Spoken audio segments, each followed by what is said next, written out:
Hello, I'm Alastair Hudson. This is the introduction to private law aspects of finance law. The idea of this course is to pull together some of the most significant aspects of private law, that is, not criminal law, not public law, that relate to finance. Really, it's the law of finance, in the sense of this is the law that you do if you're a finance law practitioner in practice. It pulls together a lot of the key concepts of contract law, of fiduciary law, of some of the tortious ideas, lots of equity and trust law principles as well, and asks whether or not we can synthesize them with a lot of the private regulatory standards that exist at the minute and try and create something new that is actually a law of finance out of all of that. Now that sounds like a lot of very disparate material. You might be thinking, how's that going to work together as a course? Let me tell you two things.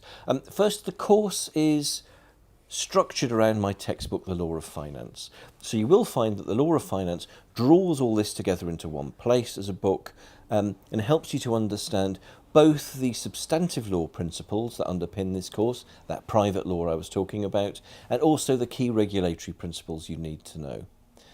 That book, The Law of Finance, is surrounded by podcasts and little clips of video that help to explain to you how those principles knit together, and there are lots of my university lectures available online as well. So you have a huge amount of material there in that sense. The second thing I think is that this is really my personal favourite course. I find all of this area particularly fascinating. I mean, this is the course that I really want to take out to dinner and then cuddle in the taxi on the way home. I enjoy this course enormously personally, and I think you'll have a lot of fun with it too. The way I think about law generally, the way I think about how our private law functions, if you think about how a law degree is structured at a UK university, don't worry if you haven't studied at a UK university, I think this might make some sense of it. There are lots of compulsory courses.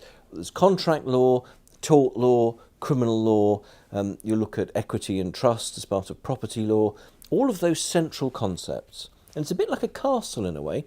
Old-fashioned medieval castles would have a central keep. If we think of those central legal concepts, contract, tort, crime, property, and so on, as fitting into that central keep, you then have an outer castle wall, don't you, with lots of towers along it usually. If we think about those as being some of the contextual areas of law, like company law, like family law, like finance law, what those areas of law do is they draw on some of those central legal concepts and often have their own particular legislation governing them too. So company law develops out of contract law principles, out of old-fashioned principles about property and trusts, and it was a way of creating old-fashioned partnerships in a hybrid with trusts law that gave rise to the modern company. And Salomon was about transforming that old trust structure, the idea that the director might be a trustee and that the shareholders might be partners, into a distinct legal person by way of a company, that put company law on the edge of our castle wall there and made it a context. But it's still using a lot of those central concepts. Articles of association are still contracts. Finance law is doing something very similar. Finance law draws lots of concepts from contract law particularly. In the creation of contracts, what happens when there are mistakes, how do we interpret contracts, and so on and so forth. It also draws principles from tort law. What happens if a misrepresentation is made by the seller of financial services, for example? What liabilities will there be there?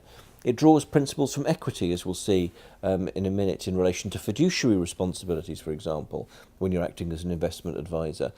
And then it distills all of those principles and makes them work in the context of finance law. And so that's what we're really doing in this course, is that we are creating a context. And there is the Financial Services and Markets Act 2000, which is the statute created to govern finance law, which explains to us how those concepts are going to work in this particular context of finance. We also have all of these financial regulations. And one of the interesting questions, it seems to me, is this. If you're a judge and you're trying to decide how liability should be imposed on a defendant and whether or not a particular defendant is liable for not having acted reasonably, you have to ask the question, well, what would be reasonable behaviour? Well, if you've got a set of regulations there that tell you what a regulated person, a bank or a financial institution or an investment advisor, those regulations tell you what that person should have done in a particular context, then you as a judge might take that as being a statement of what constitutes reasonable behaviour. And so the financial regulations are available to the judges there to help them to decide, in the financial context, how some of these central legal principles should work. And there are lots of decided cases, as we'll talk about in relation to some of these sections, where judges have been doing exactly that. And so that's at its root what this course is about. We're looking at this overlap between principles of the substantive law, those central legal concepts, how they will apply in the financial context, and how they'll marry with financial regulation, the Financial Services and Markets Act 2000, or whether we don't think that marriage will work. And so in the book, chapters 3 and 4, in the book The Law of Finance, discuss in theoretical terms what are the differences between private law and financial regulation. And then at various points through that book thereafter, we examine in detail cases that have or haven't effectively managed to bring these two things together. So I really, personally, love this area of law. I think it's at the frontier of what finance law is about, but it's also deeply practical. We'll talk about how you create contracts in the financial context in practice. It's very, very detailed. There's nothing pie in the sky about this course at all. It really is looking at some of the key concepts that will hit you in terms of substantive law if you go into practice in financial markets.